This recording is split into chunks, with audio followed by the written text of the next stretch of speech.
Now, there's another hadith, just to Christian Prince, please, if you could be a little succinct, because we must go to a break. Go ahead.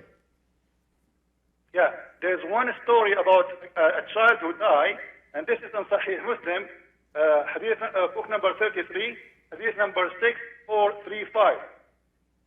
The hadith says, a child died, I said, Aisha is talking, a child died and I said, this is happiness for this child. There is happiness for this child, who is a bird from amongst the birds of paradise. For it committed no sin, nor has he reached the age which when one can commit sin. He said, between the Prophet, he said, Aisha, their adventure, it may be the otherwise, because God created for paradise those who they are fit for it while they were yet in their father womb. And he created for hell, which means fire, those who they are go to hell. He created for them for hell while they were yet in their father lion. So which means it is not the child doing sin who will decide who will go to heaven or to hell. Here we go, we have a child, he's a baby. He is not even maybe 1 year old, maybe 6 months old, we do not know the age exactly. And he never commits sin, as the hadith says. And this is book number 33, hadith number 6436, and hadith number 6435. So now why this child will not go to heaven? He did not commit sin, as Aisha is saying. He said because Allah, He created who is going to heaven before even decide, before even they are born. So it doesn't matter really if they commit sin or not, which means the idea of salvation in Islam is a very stupid idea.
The unconditional election is that God elects to express His grace, His mercy toward a specific group of people, not conditioned upon anything that they do or anything that is foreseen that they will do, looking down the corridors of time. This is a free choice on God's part that is found only in the good pleasure of His will, not in anything outside of Himself.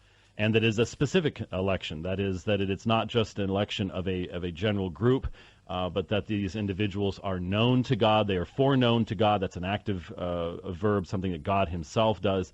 Its direct object, when God does it, is always people, never actions in the Scriptures. Now, I suppose the one that we'll be focusing on is, in a sense, the U of TULIP, unconditional election. This idea that God has assigned a particular number of people, if you like, predestined them for salvation.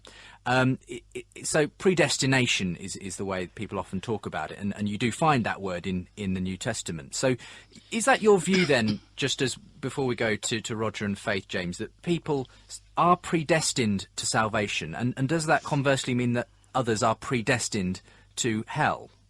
Well, I think it's really important. Certainly, historic Reformed theology has clearly differentiated between the action of God, which is an extension of His grace, of predestination of the elect, the individuals who receive God's grace, even as a corporate body. Still, the individual identity is known to God. That involves an extension of God's grace to guilty sinners, etc., etc.